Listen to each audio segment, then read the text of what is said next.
materi siang ini akan saya isi dengan kitab Abu Abdul Farad karangan Sayyid Muhammad bin Alawi Al-Maliki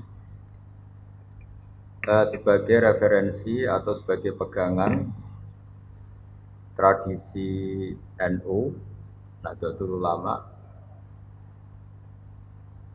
di mana di antara tradisi yang sering dilakukan itu melafadzkan kalimat-kalimat thayyibah yang kebetulan dipakai tahlil 1 sampai 7 hari atau 40 hari atau 100 hari. Ini penting saya sampaikan supaya bahwa kalimat itu tetap kalimat thayyibah. Kalimat thayyibah itu la ilaha illallah Muhammadur Rasulullah, di mana keramat kalimat ini adalah orang yang kafir 70 tahun gara-gara melafadzkan kalimat ini menjadi berhak masuk surga. Di Quran dijelaskan kulil ladzina kafaru iyantahu yufar lahum ma qad salaf. Jadi kalau orang kafir mau mengakhiri kafirnya dengan melafadzkan kalimat thayyibah, maka kesalahan masa lalu itu akan dihapuskan. Jadi kalimat ini benar-benar sakti, di mana orang yang kafir 70 tahun saja bisa menjadi muslim, bisa menjadi mukmin dan langsung berhak menjadi ahli surga. Kemudian kalimat ini kebetulan nasibnya itu ketika dipakai tahlilan, dipakai ziarah kubur itu terus menjadi tersangka. Ini yang PR. Seakan-akan sudah ada kalimat thayyibah lagi, hanya kebetulan dipakai di kuburan, dipakai mitung dinani mayit, 7 harinya mayit dan sebagainya. Maka saya sebagai pemerhati itu, saya pastikan bahwa kalimat itu tetap kalimat thayyibah, dan dia tetap kalimat thayyibah, entah dibaca di masjid, entah dibaca di kuburan, entah dibaca pas 7 hari dan 40 hari dan seterusnya. Karena status kalimat ini kalimat yang luar biasa. Sehingga Ibnul Qayyim dalam Muqaddimah kitab Zadul Ma'ad, ini supaya teman-teman ngelafadzkan kalimat ini lebih lebih masuk. Di situ dijelaskan bahwa surga yang semewah itu dengan fasilitas semegah itu, selek itu, super mewah, itu diperuntukkan bagi yang mau mengakui la ilaha illallah. Jadi surga dibikin segala kemewahannya, dengan segala kemewahannya. Yang katanya bapak-bapak per satu bapak dapat bidadari 70 atau 100 sesuai khayal mereka. Itu sesuai keinginan mereka, itu bagi yang melafadzkan la ilaha illallah. Neraka yang dibikin se-ekstrim itu, yang dalam sebuah riwayat diterangkan kalau batu dijatuhkan ke neraka itu sampai bawah menuju 70 tahun. Kita bisa bayangkan itu kalau betapa dalamnya neraka itu, karena batu dijatuhkan itu untuk sampai ke ujungnya sana, ke cekungan paling dalam itu nunggu 70 tahun. Itu diperuntukkan bagi yang menolak la ilaha illallah. Jadi kalimat ini benar-benar kalimat yang menjadikan surga dibikin bagi yang melafadzkan dan neraka dibikin bagi yang menolak. Betapa dahsyatnya kalimat la ilaha illallah. Jadi kalimat ini tidak mungkin menjadi kalimat yang biasa-biasa saja. Lalu para kiai-kiai, para wali songo dulu, supaya kalimat ini familiar, dilatih, diulang-ulang. Nah, pengulangan-pengulangan ini butuh momentum. Nah, momentum paling orang ingat mati itu ya ketika ada orang mati, mitung dinari mayit, 40 hari mayit. Ini momentum orang mudah diajak la ilaha illallah, diajak wiridan ya gitu. Sehingga saya pastikan bahwa kultur-kultur ini harus kita bela secara ilmiah, baik ilmiah referensi maupun ilmiah secara sosiologi. Saya ulang lagi, kalimat la ilaha illallah ini kalimat yang begitu sakti, yaitu tadi sampai surga dibikin sebegitu mewah itu untuk yang menerima kalimat la ilaha illallah. Neraka dibikin sebegitu ekstrim, begitu mengerikan itu bagi yang menolak la ilaha illallah. Jika dalam sebuah riwayat diterangkan bahwa la ilaha illallah itu al-mizan, ukuran kamu jadi hamba Allah itu ya sejauh mana Anda mengakui la ilaha illallah dan menolaknya. Sehingga saking spesialnya la ilaha illallah itu, suatu saat ini di kitabnya Sayyid Muhammad halaman 102. Wa fihi aidan an Abdillah bin Amrin anin Nabi sallallahu alaihi wasallam anna Musa alaihi salam qala ya Rabbi alimni syai'an azkurka wa ad'uka bi. Ya Allah, ini Nabi Musa itu kan spesial ya karena beliau kalimullah, beliau orang yang dekat sama Allah. Sehingga mintanya itu ijazah khusus, ijazah yang spesialis hanya untuk beliau. Ya Allah, ajarin saya sesuatu yang dengan sesuatu itu saya bisa mengingat Engkau. Sekolah ya Musa, qul la ilaha illallah. Ya Musa, kalau kamu ingin ingat saya secara sempurna, lapatkan la ilaha illallah. Terus sekolah ya Rabbi kullu ibadika yaquluna hadza. Kalau la ilaha illallah itu semua orang juga melafadzkan la ilaha illallah. Intinya Nabi Musa itu kan nggak ingin lah sama dengan orang NU ya semuanya tahlilan la ilaha illallah. Muslimat fatayat di Taiwan di mana-mana juga kalau tahlilan la ilaha illallah. Nabi Musa sebagai kalimullah itu ingin spesial, nggak mau pakai la ilaha illallah karena itu kalimat yang lazim dipakai banyak orang. Inginnya beliau itu spesialis. Kata Allah menjawab qala qul la ilaha illallah. Ya sudah pokoknya ngelafadzkan la ilaha illallah kata Allah. Nabi Musa masih mengajukan permohonan, ya Rabbi innama uridu syai'an takhussuni bi. Saya ingin wiridan yang spesial untuk saya, bukan yang wiridan masal la ilaha illallah itu kan di acara-acara NU istighosah pasti la ilaha illallah. Kira-kira itu ya masa kalimullah sama dengan Banser sama dengan Ansor sama dengan adat NU. Beliau enggak mau, inginnya spesial itu, inginnya kalimat-kalimat yang spesial. Terus qala ya Musa law annas samawati sab'a wa amiruhunna ghairi wa amiruhunna ghairi wal ardi nasab'a fi kafatin. Ada yang baca fi kafatin wala ilaha illallah fi kafatin atau fi kafatin namalat bihinna la ilaha illallah. Sudah Musa yang bisa menandingi beratnya langit bumi itu hanya la ilaha illallah. Kamu jangan minta kalimat yang aneh-aneh. Itu kalimat yang andaikan ditimbang dengan langit bumi itu pasti tetap unggul la ilaha illallah. Nah ini penting saya utarakan supaya teman-teman yang sering tahlilan, sering membaca la ilaha illallah itu berpikir ulang atau semangatnya ditambah karena kalimat ini pula yang menjadikan langit bumi diciptakan. Saya ulang lagi. Jadi ketika surga diciptakan untuk yang melafadzkan la ilaha illallah, neraka diciptakan untuk yang menolak la ilaha illallah, lalu dibikinlah dunia. Dunia ini dibikin untuk pelatihan la ilaha illallah. Lalu butuh pelatih, maka diutusnya para rasul supaya melatih la ilaha illallah Muhammadur Rasulullah. Nah, saking begitu spesialnya kalimat ini, sampai ketika Nabi Musa minta doa khusus atau ijazah khusus, tetap saja ijazah dari Allah disuruh melafadzkan la ilaha illallah. Jadi kalimat ini penting sekali. Lalu kalau kita tidak ngaji seperti ini, itu nanti teman-teman tuh hanya misalnya yang mimpin kiai siapa, terus waduh lama itu kalau tahlilan itu. Kalau yang mimpin kiai siapa, wah itu tahlilannya begini. Jadi menyoal lama tidaknya tahlilan itu sejauh mana kita memahami la ilaha illallah.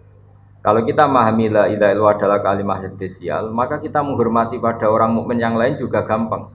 Karena orang-orang mukmin yang kita kira orang biasa atau bahkan orang rendahan, kita tidak bisa menganggap itu orang rendahan karena dia adalah orang yang min ahli la ilaha illallah. Jadi orang menghormati mukmin yang lain itu bergantung cara pandang. Ketika kita cara pandang la ilaha illallah itu spesial, maka pelafadznya siapapun itu akan spesial di mata kita. Karena dia min ahli la ilaha illallah. Tapi kalau kita menganggap la ilaha illallah itu biasa saja, maka kita akan menganggap yang melafadzkan itu biasa saja. Itu keliru besar. Kalimat ini adalah kalimat yang andaikan kesalahan kita seberat langit dan bumi dibandingkan kalimat ini, pasti yang unggul kalimat ini. Sehingga dalam satu riwayat ada orang yang salahnya itu banyak sekali. Ini saya baca ya, ada kata ini di riwayatnya Ahmad bin Hambal. Kata Rasulullah sallallahu alaihi wasallam, "Inna Allaha ta'ala yastakhlisu rajulan min ummati ala ru'usil khalaiq." Ada orang dipinggirkan Allah, dipanggil sendiri, kemudian dipertontonkan di depan banyak orang. Fayan suruh ali tis'atan wa tis'ina sijilan. Dia dipertontonkan ke khalayak rame bahwa ada bok kesalahan 99 bok kesalahan.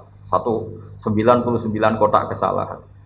Kullu sijilin minha misumatil basar. Setiap bok itu sepanjang mata melihat. Jadi saking besarnya per bok. Perbobnya itu sepanjang mata melihat. Ya, kira-kira per kesalahan itu berdurasi 10 kilo lah. Jarak. Sumayaqulu atungkiru min hadza syai'an. Kamu ngakui bahwa ini yang kamu lakukan semua. Singkat cerita orang itu ngakui. Terus Allah fayukhriju bitaqatan fiha asyhadu alla ilaha illallah wa asyhadu anna muhammadar rasulullah. Jadi saya ulang lagi ya, dia punya 99 kotak kesalahan, per kotak itu sepanjang mata melihat. Jadi saking besarnya, saking tingginya. Jadi dilihat ke atas sepanjang mata melihat, dilihat menjauh juga sepanjang mata melihat. Lalu dikeluarkan kotak kecil. Terus si orang tadi bilang, "Ya Rabbi ma hadil bitaqah ma hadis sijillat." Lalu apa artinya kebaikan yang satu kotak kecil dibanding kesalahan 99 yang sebesar itu? Terus kata Allah, "Inna kala tuzlam." Kamu tidak akan terdolimi. Terus fatu do usijillat fi kafatin, ada yang baca fi kifatin wal bitaqah fi kifatin. Qala fato sati sijillat wa taqulat al bitaqah. Fala yasqulu ma'asmillahi ta'ala syai'un. Jadi ketika 99 box tadi ditimbang dengan satu kotak kecil yang berisi la ilaha illallah Muhammadur Rasulullah, itu menang kotak kecil yang berisi la ilaha illallah Muhammadur Rasulullah.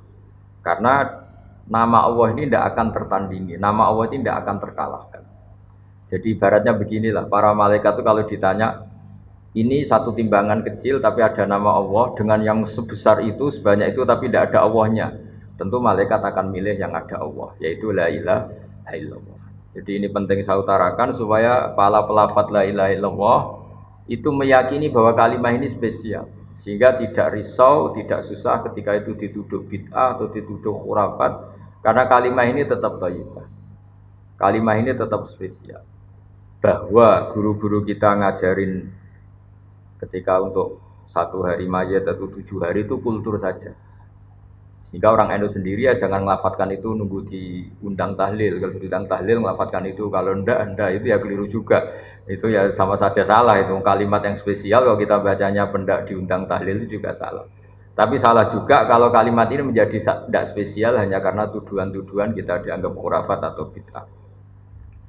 Jadi saya pastikan bahwa kalimat ini spesial berdasar hadis yang disebut oleh Sayyid Muhammad qad akhraja Ahmad wan Nasa'i wa Tirmidzi aidan min hadits Abdullah bin Amr. Terus saya cek di beberapa kitab, di kitab Ithaf itu ada di juz 14 halaman 636, diperkuat lagi oleh kitab Ithaf yaitu karangannya Said Zabidi Syarah Ihya. Jadi di kesempatan yang baik ini saya mohon kalau melakukan wiridan yang diajarkan para guru itu pastikan referensinya secara detail.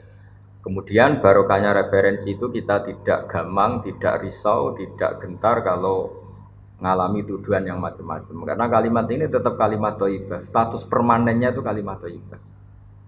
Bahwa, itu saya ulang lagi, bahwa mungkin kita baca itu dianggap nggak tepat waktunya atau nggak tepat momentumnya. Itu urusan kita. Tanpa dituduh yang lain pun kalau kita punya etika nggak boleh baca itu ketika di kamar mandi atau ketika kondisi kita sedang tidak baik dan sebagainya dan sebagainya. Jadi saya pastikan kata Ibnul Qayyim ketika ngendikan fadilahnya la ilaha illallah, beliau ngendikan kalimat ini itu kalimat yang menjadikan surga dibikin. Ukurannya ya gampang, yang menerima kalimat ini.